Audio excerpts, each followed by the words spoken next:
नमोजिनाणम। दोनों हाथ जोड़ लेंगे। कल्याण मंदिर मुदारमवद्य भेदि पीताभय प्रदम निंदित मग्रिपद्मं संसार सागर निमज्जद शेष जंतु पोतायमानमभिनम्य जिनेश्वरस्य दर्शनं यस्य वैराग्य वर्धकमगनाशिकं प्रशान्तिदायकं चाहं वंदे सुनील सागरम। जय बोलो देवादिदेव खजारा श्री आदिनाथ भगवान की। तपस्वी अंदेश्वर पार्श्वनाथ भगवान की। आचार्य श्री आदि सागर जी, महावीर कीर्ति जी, विमल सागर जी महाराज की। तपस्वी सम्राट आचार्य सन्मति सागर जी महाराज की। चर्या चक्रवर्ती अम्प्राण गुरु श्रेष्ठ आचार्य उगन सुनील सागर जी गुरुदेव की। एक बार की बात है, छोटी सी बिटिया, उनके पिताजी थोड़ा बाहर गए हुए थे किसी टूर पर, और वो जैसे ही लौटे, उसको भी था कि पापा बहुत सारी चीज़ें लेकर के आएंगे। तो रात का टाइम था, और जैसे ही वो अपने रूम में गई तो बिटिया ने देखा कि वो इतनी सारी, पूरी रूम भर के गिफ्ट्स गिफ्ट्स गिफ्ट्स। वो तो देखती रह गई। अब और पिताजी दरवाजे के कोने में पर्दे के पीछे खड़े होकर के देख रहे हैं कि बिटिया क्या उठाती है, क्या लेती है, इसमें से क्या पसंद करती है। बच्ची देख रही है, ये वाली चीज उठाई, फिर रखी, फिर ये उठाई। गिफ्ट से तो कौन खुश नहीं होता है। आज हम इतने बड़े भी हो गए और कोई गिफ्ट लेके आए तो क्या पता किस तरह के संस्कार है।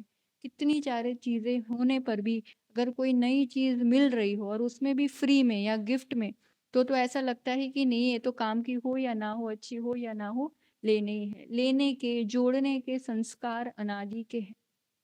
वो बिटिया भी देख रही है, ये उठा रही रख रही, वो उठा रही रख रही, ये ले लूं, वो ले लूं, क्या ले लूं।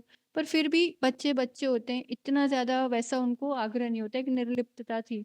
पर फिर वो गिफ्ट्स देखते देखते एकदम से उसकी नजर पड़ी कि वहाँ पापा खड़े हैं और वो पिताजी देख रहे हैं। सब चीज एक तरफ छोड़ करके भाग करके वो अपने पिता से, अपने पापा से जाकर के लिपट जाती है और कहती है, मुझे कुछ भी नहीं चाहिए, जो गिफ्ट देने वाला ही मेरे पास हो, मुझे तो बस उतना ही चाहिए कि वो मेरे पास रहे, बाकी ये सब चीजें कुछ भी नहीं चाहिए।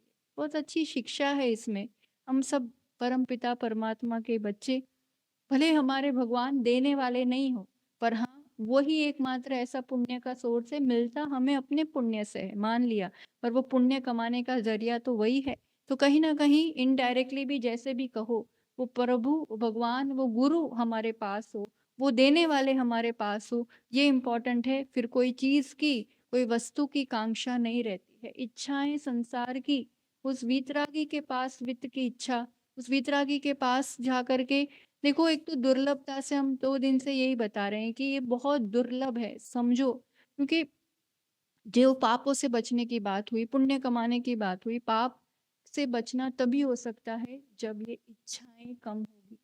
जिसने सब कुछ छोड़ दिया, सब कुछ, कभी भी एक बार भी चिंतन आता है बचपन से, कितनी बार दर्शन कर लिए, रोज रोज कितनी बार, कितनी पूजाएं कर ली, जयमालाएं कर ली, पर एक बार 2 घड़ी बैठ करके एकदम शांत चित्त से ऐसा कभी सोचा, भगवान से कभी बात की, कभी उनसे पूछा कि प्रभु आपने ये सब एकदम कैसे छोड़ दिया, अपने पास तो कुछ भी नहीं है, उतना सब वैभव, क्या मिला ऐसा कि सब छोड़ दिया। और जो उन्होंने छोड़ दिया वही मांग अब हम उनसे वहां जाकर के रखे, तो इससे बड़ी मूर्खता और नादानी क्या होगी। क्या चाहिए जीवन में, जब वो ही मिल गए, जिन धर्म मिल गया, जिन शासन मिल गए, जिनेन्द्र प्रभु मिल गए, दिगंबर गुरु मिल गए, देवशास्त्र गुरु मिल गए, अब कुछ नहीं चाहिए, उसके एवज में कुछ नहीं चाहिए, उसके बदले में कुछ नहीं चाहिए। मूल चीज, सबसे बड़ी चीज, जिसके माध्यम से मेरा कल्याण होता है संसार में रह करके, जो कुछ चाहिए सब कुछ मिलता है, जहां से सब कुछ मिलता है, वो मुख्य सोर्स, वो ही स्त्रोत्र हमें मिल गया है। तो अब और क्या इच्छा रखेंगे या क्या चाहेंगे। आपसे कोई पूछे क्या चाहिए, बड़े लोग तो भाई यही कहेंगे ना कि मोक्ष चाहिए। बड़े लोग, बड़ी बात है, अच्छी बात है। मोक्ष किससे मिलता है ये बताओ जरा। रत्नत्रय से ना। इसके लिए घर बार छोड़ना पड़ेगा, दीक्षा लेनी पड़ेगी, करो। वो तो हाथ पैर ढीले पड़ जाएंगे। मतलब कहीं ना कहीं अपनी परीक्षा कर लेना, कुछ तीव्र इच्छाएं ही बाकी हुई है संसार में, राग पड़ा हुआ है। वो राग पड़ा हुआ है, वही उसी के कारण कमजोर पड़ते हैं और उसी के कारण फिर हम ये सब ऊपरी रह जाता है और राग में ऐसे अटक जाते हैं कि फिर हमारे लिए धर्म से ज्यादा परिवार, परिवार से ज्यादा धन, धन धन के पीछे ऐसे कितने ही परिवार ऐसे देखे हमने। हम लोग आज बड़ी बड़ी सिटीज में जाकर के इतना विहार करके आए, देखते हैं ऐसा दुख होता है। आज पूर्व के पुण्य से इतना मिला हुआ है, इतना मिला हुआ है, अनाप शनाप मिला हुआ है, पर उन परिवारों में 1% भी वैसे बुद्धि नहीं है कि मैं कौन हूँ, या धर्म ध्यान कितना जरूरी है, या कैसे अपना कल्याण हो सकता है। देवशास्त्र गुरु के सानिध्य में जाकर के 5 मिनट दे, ऐसा विवेक ही नहीं है, बुद्धि नहीं है, तो क्या मतलब निकला। सामान्य परिवार भी हो, पर अगर देवशास्त्र गुरु के प्रति भक्ति हो, उसके लिए समय देने की बुद्धि हो, अपना कल्याण कैसा होता है वो समझ हो, तो उससे बढ़कर मुझे लगता है कि और कोई उपलब्धि नहीं हो सकती। ये बहुत जरूरी है। हर तरह का बहाना जो पकड़ के रखा हुआ है ना कि कल्याण कैसे करें, कल्याण कैसे करें, हमारा शरीर ऐसा है तो हमारे पास तो धन नहीं है, तो हमारे पास अमुक नहीं है, तो तमुक नहीं है, जैसा है जो है उससे चाहो तो कल्याण हो सकता है ना। जगह का ऐसी बड़ी सिटी में यहाँ माहौल नहीं है, यहाँ गुरुओं का आगमन नहीं, कुछ भी क्षेत्र का बहाना, द्रव्य का बहाना, काल, ये तो हर एक के जुबान पे होता ही है, पंचम काल चल रहा है तो कैसे होगा। भावों का हम कितना करते हैं, कैसे करें, उसने आकर के ऐसा कर दिया मेरा अरे हम उस पार्श्वनाथ प्रभु के क्षेत्र पर बैठे हैं, उनका सोचो कौन सा बहाना किया उन्होंने।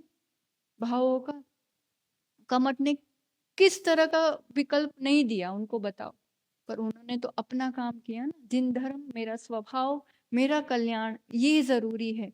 जब अपनी ओर दृष्टि हो जाती है और बाकी सारी आकांक्षाएं, इच्छाएं, विकल्प खत्म हो जाते हैं, जिन धर्म और मेरी आत्मा से बढ़कर कुछ नहीं है, जब ये हो जाता है ना, तब ये जितने भी बहाने बना करके रखे हुए हैं सब चीजें गौण हो जाती है। ऐसी बड़ी बड़ी सिटीज में फिर 2 प्रतिमा के व्रत पालन करने वाले भी देखे जाते हैं, वो उसी क्षेत्र में तो है, उसी जगह पर तो है, उनका अपना पुण्य है। पर पुण्य भी, ये पाप पुण्य सब खुद के ही कमाए हुए होते हैं। इसलिए जो जो अड़चने लग रही हैं उन सब के विकल्प छोड़ो और एक प्राथमिकता, एक प्रायोरिटी बनाओ जीवन में, कि चाहे जैसे, क्योंकि कई बार होता है ना धन कमाने के पीछे फिर पहले परिवार गौण होता है, अपना शरीर गौण होता है, धर्म तो पूरा ही गौण होता है, फिर बिल्कुल टाइम नहीं दिया जाता है। मुझे कितना समय कहाँ देना है, और फिर उसमें से भी कैसे समय निकाल करके मैं ज्यादा से ज्यादा समय अपने आप के लिए या धर्म के लिए दे पाऊं। बहुत सीधी बात है ना। देखो, जब इस वितरागी से अति राग हो जाएगा ना, फिर उनकी बातें समझ में आएगी। और सबसे बड़ा फायदा होगा, जब वीतरागी से राग हो जाएगा तो संसार के बाकी सब राग गौण हो जाएंगे। जैसे भोजन का राग किसी को नहीं छूट पाता है, नहीं छूट पाता है, पर प्रभु ने कहा है, गुरु ने कहा है, कई बार युवाओं को देखा है ऐसा पागलपन, ऐसी लगन लग जाती है गुरु से, अब उनको गुरु के अलावा कुछ नहीं दिखता। अब मुझे आहार देना है तो अब तो मैं रात का भोजन छोड़ दूंगा। मतलब अगर हमारा राग कहीं सही जगह भी लग जाता है ना, तो हमारी जो बुराइयां हैं वो अपने आप छूटने लगती है। अब कहो रात का भोजन छोड़ना है, अब कहो अभक्ष छोड़ना है, अब कहो आलू प्याज छोड़ना है, सहज हो जाता है।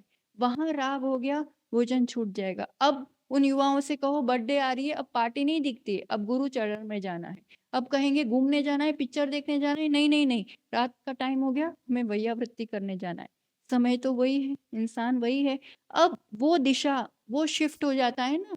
जो जीवन में जिसको कीमत देना है या जिसको प्यार करना है या जिसको बहुमान देना है, वो जगह अगर वो स्थान सही हो जाता है तो फिर ये सब बाकी चीजें गौण हो जाती है। और अपने आप फिर वही सोचता है संडे आ रहा है, अब मैं कैसे भी करके गुरुदेव जहाँ विराजे हैं वहां जा करके आता हूँ, छुट्टियां आ रही है वहां जाके आता हूँ। जिन जिनका उपकार है, जिन जिन से हमने जिनकी वाणी सुनी है, जिनका दर्शन किया है, जिनका सानिध्य पाया है, उनके लिए तो विशेष जैसा समय मिले तुरंत यही प्रयास करना चाहिए कि नहीं, जैसे बने हम वहां पहुंच पाए। बस थोड़ी सी प्रायोरिटी, थोड़ी सी प्राथमिकता बदले, थोड़े से अपने बहाने, जो कमजोरियां हैं वो छोड़े, कोई ना कोई इच्छाओं और विकल्पों में अटके हैं वो छोड़े।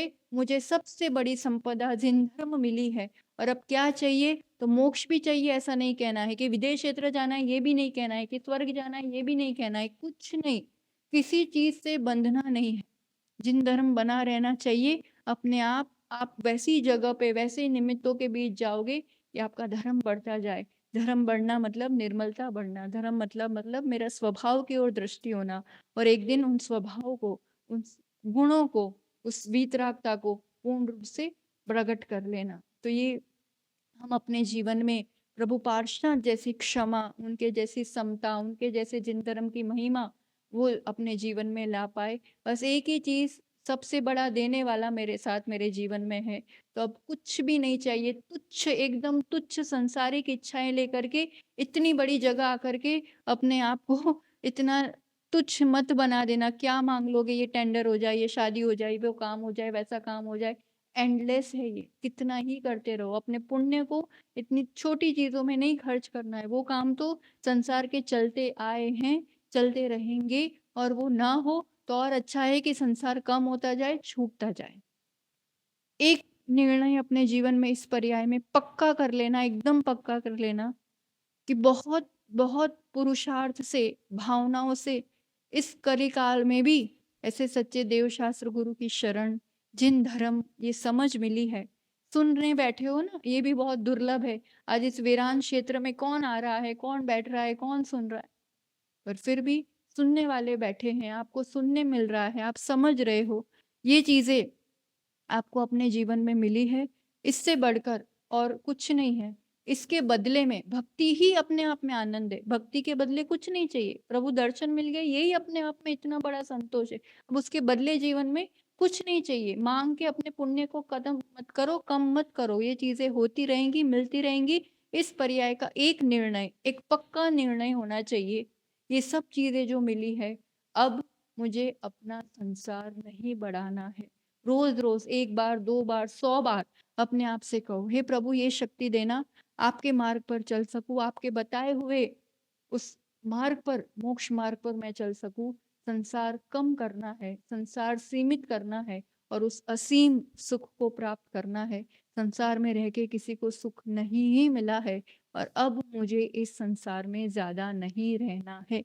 संसार नहीं चाहिए, संसार नहीं चाहिए। संसार में जो कुछ भी होता है उस संबंधी कुछ भी नहीं चाहिए। कोई भी विकल्प नहीं करना, कोई चाह नहीं करना। बस जिनके सामने बैठे हैं उनके जैसे उतनी देर तक उस शांति का, उस सहजता का अनुभव कर पाए, और वहां यहाँ से फिर अपनी गृहस्थी में भी जाते हैं या अपने संसार के कार्यों में भी जाते हैं, तो वहां पर भी इसकी एक छाया बनी रहे, वहां पर भी एक सहजता बनी रहे, वहां पर भी उनकी स्मृति बनी रहे। तो समझना कि धर्म करना इतने सालों से सार्थक है। तो इस रूप से जीवन में पल पल धर्म हो। धर्म होना, कहते हैं ना, ये क्या कहेंगे उसको, अ, धार्मिक होना अलग चीज है और धर्मात्मा होना अलग चीज है। आत्मा के रग रग में जब धर्म व्याप्त हो जाता है, धर्म प्रकट हो जाता है, तो बाकी सब चीजें अपने आप गौण हो जाती है। इसी मंगल भावना के साथ कि मेरे लिए जीवन में जिन धर्म ही मुख्य हो और उसके अलावा बाकी सब चीजें गौण हो जाए, तो फिर कल्याण निश्चित है। जय बोलो पार्श्वनाथ भगवान की।